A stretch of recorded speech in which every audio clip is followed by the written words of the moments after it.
신라 한반도의 새로운 주인공 6세기 들어 삼국은 저마다 새로운 변화를 맞이했습니다. 먼저 고구려는 광개토대왕과 장수왕의 빛나던 시대가 끝나고 조금씩 기울어가고 있었습니다. 그러다 안원왕에 이르러서는 심각한 혼란에 빠집니다. 국내성에서 힘을 키운 귀족들이 들고 일어나 왕에게 도전한 것입니다. 여기에다 북방 지역에서는 유목민족 돌궐이 새롭게 등장했습니다. 돌궐은 힘이 점차 강해져 고구려를 위협할 정도가 되었고 실제로 고구려가 국경을 넘어와 백성들의 목숨과 재산을 빼앗기도 했습니다. 고구려에 쫓겨 남쪽으로 내려간 백제는 웅진의 새 도읍을 정했습니다. 고구려에 패배한 상처는 크고 깊었습니다. 왕권은 땅에 떨어지고 귀족들은 서로 권력 다툼을 벌였습니다. 한동안 이어지던 혼란은 동성왕 때부터 조금씩 진정되었습니다. 동성왕은 귀족을 잘 다독이고 신라 귀족의 딸과 혼인을 맺어 고구려의 침략에 대비했습니다. 디르리움 무령왕은 관료제도를 정비해서 귀족 세력의 힘을 억눌렀습니다. 또 저수지와 수로시설을 만들어 농사를 돕고 가뭄이 들자 백성들에게 식량을 나누어 주었습니다. 나라를 안정시킨 무령왕은 여러 성을 쌓고 중국 강남 지역의 남조와 외교를 맺으며 고구려와의 전쟁을 준비했습니다. 무령왕의 뒤를 이은 성왕은 웅진의 귀족 세력과 거리를 두기 위해 사비로 수도를 옮겼습니다. 성왕은 왕실의 여러 업무와 군사, 재정, 교육, 외교 같은 일을 하는 중앙관청을 22부로 나누었습니다.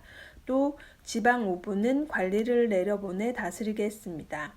국가체제를 정비하면서 성왕은 예전 백제의 힘을 어느 정도 되찾을 수 있었습니다. 이처럼 고구려는 나라 안팎으로 위기를 맞고 백제는 전쟁으로 무너진 나라를 일으켜 세우느라 바빴습니다. 이 틈에 신라가 한껏 힘을 키웠습니다. 지증왕은 소를 이용해 농사 짓는 법을 널리 퍼뜨려 생산력을 크게 높였습니다.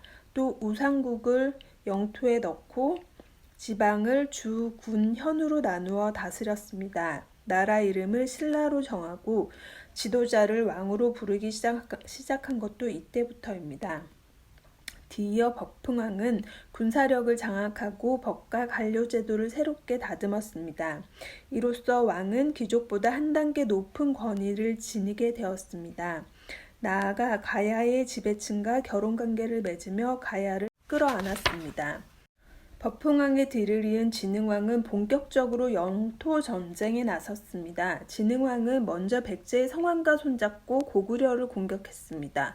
고구려군은 힘없이 무너지고 도망치기 바빴습니다. 신라와 백제는 한강 유역과 함경도 지역까지 치고 올라갔습니다. 마침내 고구려는 패배를 인정하고 신라에게 화평을 제안했습니다. 고구려와 전쟁을 끝내자 신라군은 곧바로 공격 상대를 백제군으로 바꿨습니다. 그리고는 오랫동안 탐내던 한강 남쪽 백제 땅을 빼앗았습니다. 백제 성왕은 신라의 배신에 크게 분노했습니다. 성왕은 귀족들의 반대를 무릅쓰고 급하게 군대를 꾸려 신라를 공격했지만 관산성에서 신라군의 습격을 받았습니다. 백제군은 크게 패배했고 성왕은 목숨을 잃었습니다. 성왕의 죽음으로 백제는 다시 한번 크게 휘청거렸습니다. 왕권은 바닥에 떨어지고 귀족들이 대신 나라를 다스렸습니다. 이제 신라는 한강 유역과 함경도 지역까지 영토를 넓혔습니다. 기세가 오른 신라는 곧바로 가야를 무너뜨리고 낙동강 유역까지 차지했습니다. 이로써 신라는 삼국 가운데 가장 강력한 힘을 지닌 나라가 되었습니다. 전쟁의 소용돌이가 어느 정도 잦아들자 진흥왕은 새롭게 영토가 된 지역을 돌아다니며 백성들을 안정시켰습니다. 또 신라 역사를 기록한 국사를 펴내고 젊은이들의 교육과 군사훈련에 힘썼습니다. 특히 불교는 신라를 하나로 묶는 데 큰 역할을 했습니다. 신라는 삼국 가운데 가장 늦게 불교를 받아들였지만 아주 적극적으로 정치와 결합시켰습니다. 신라 곳곳에 수많은 절을 세우고 왕 이름도 불교식으로 지었습니다.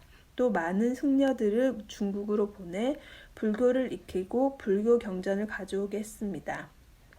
이 시기에 중국 수나라에서는 대승불교가 널리 펴져 있었습니다. 대승불교는 한 사람의 깨달음보다 모든 사람에게 부처님의 가르침을 퍼뜨리는 게 더 중요하다고 여겼습니다. 이에 따라 불교의 가르침은 글자를 모르는 백성도 이해할 수 있게 쉽고 친근해졌습니다.